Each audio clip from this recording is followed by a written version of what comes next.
Eleanor used to be someone. Once, she was a respected school librarian, known for remembering every child's name and every book's place. Her laugh used to fill rooms.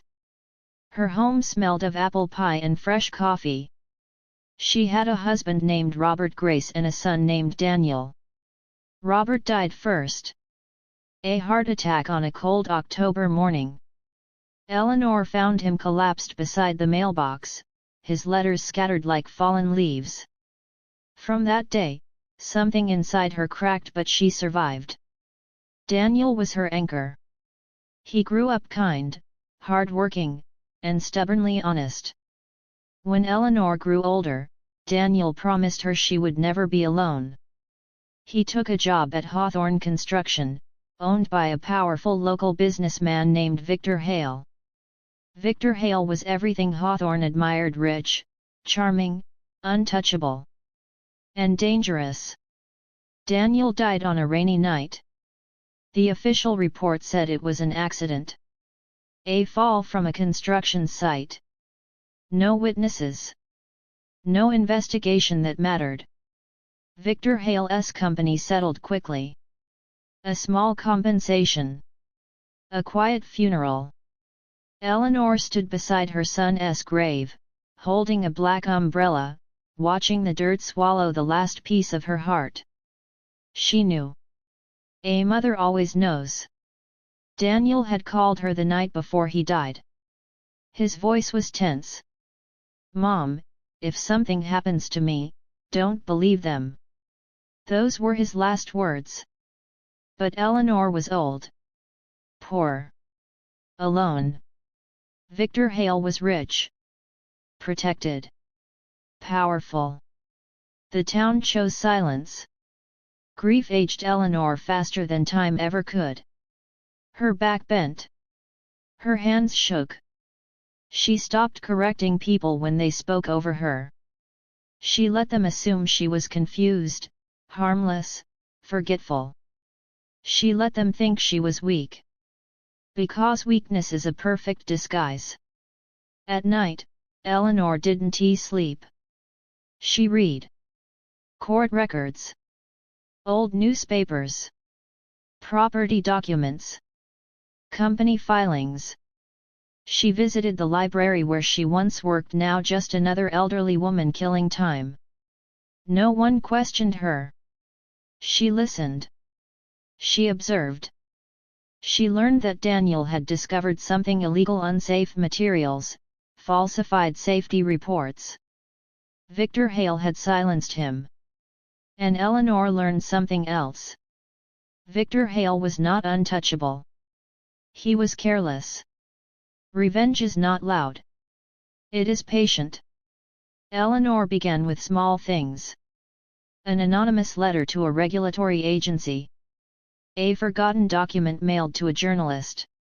A safety report resurfacing at the right moment. Nothing traced back to her.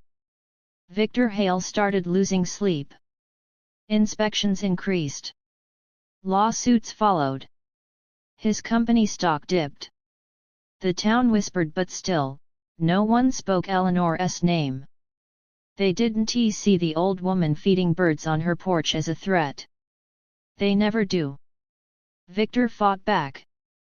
He bribed officials. Threatened workers. Bought silence. One night, Eleanor returned home to find her front door open. Her house had been searched. Nothing stolen, just a warning.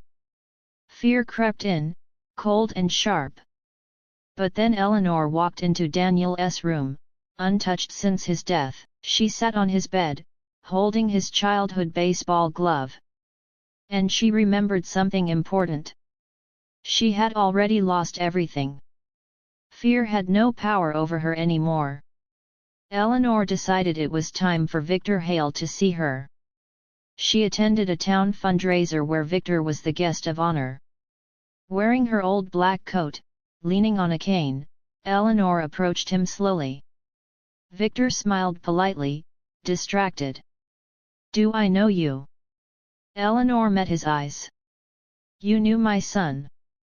For the first time in years, Victor Hale felt something close to fear. Her voice was calm, steady, unbreakable. But she said nothing more. She simply walked away.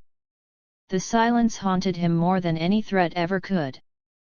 Eleanor knew Victor's weakness, his ego. She leaked information that forced him to testify at a public hearing. Reporters gathered.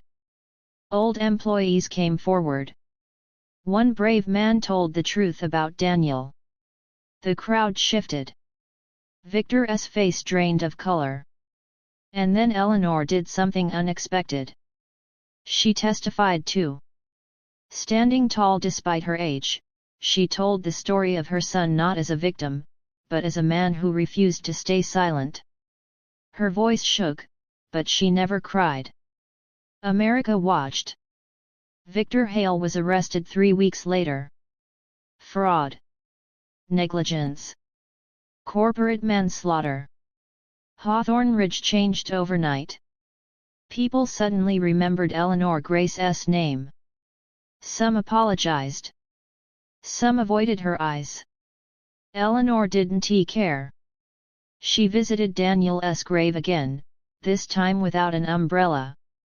"It's done," she whispered. The wind moved gently through the trees. For the first time in years, Eleanor felt light. Victor was sentenced to prison. But revenge had not made Eleanor cruel. It had made her free. She sold her house on Maple Street and donated the money to a scholarship in Daniel's name for students who refused to stay silent in the face of injustice.